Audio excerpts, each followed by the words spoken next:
അല്ല അമ്മ ഇതിൽ കമന്റ് കേട്ടോ കേട്ടോ. നിങ്ങൾ ആളെ വിളിച്ചിട്ട് ആളെ വിളിച്ചാൽ മതി. ഉമ്മേ, നീ എന്തിനുള്ള പുറപ്പാടാ ഇത്? ധൈര്യമായിട്ട് പറഞ്ഞോളൂ പറഞ്ഞോളൂ. എന്റെ വാചകം അവസാനിക്കുന്നതിന് മുമ്പ് പ്രിയങ്കരനായ അയാൾക്ക് ചെവിടും കേൾക്കുന്നില്ല തോന്നുന്നു. അതൊരു ശരിയായ ഏർപ്പാടല്ല. ഞാൻ സംസാരിച്ച് അവസാനിപ്പിച്ചല്ലേ അനൗൺസ് ചെയ്തത്. ഇത് ശരിയാവില്ല. അപ്പൊ ഇത്തിരി മുമ്പ് നിങ്ങൾ പറഞ്ഞതോ?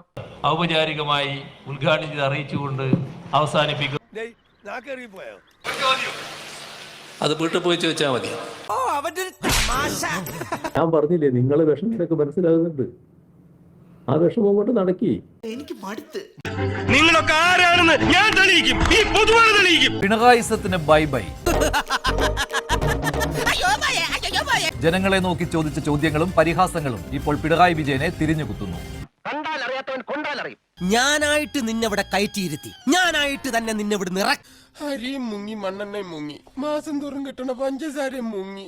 പരാജിതനായി നാട്ടിൽ നിന്ന് തലസ്ഥാനത്തെത്തിയ പിണറായി വിജയൻ ഇതുവരെ കേരളത്തോട് ഒരക്ഷരം വേണ്ടിയിട്ടില്ല. ഇത്രയും ലോകങ്ങളുള്ള താൻ മണ്ടത്തര കാണിച്ചത്.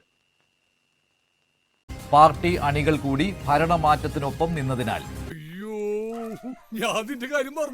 പിണറായിയുടെ മൗനത്തിനൊപ്പം ഞെട്ടിത്തരിച്ചു നിൽക്കുന്നത് സ്തുതിപാഠകരും അനുയായികളും മാത്രമാകും.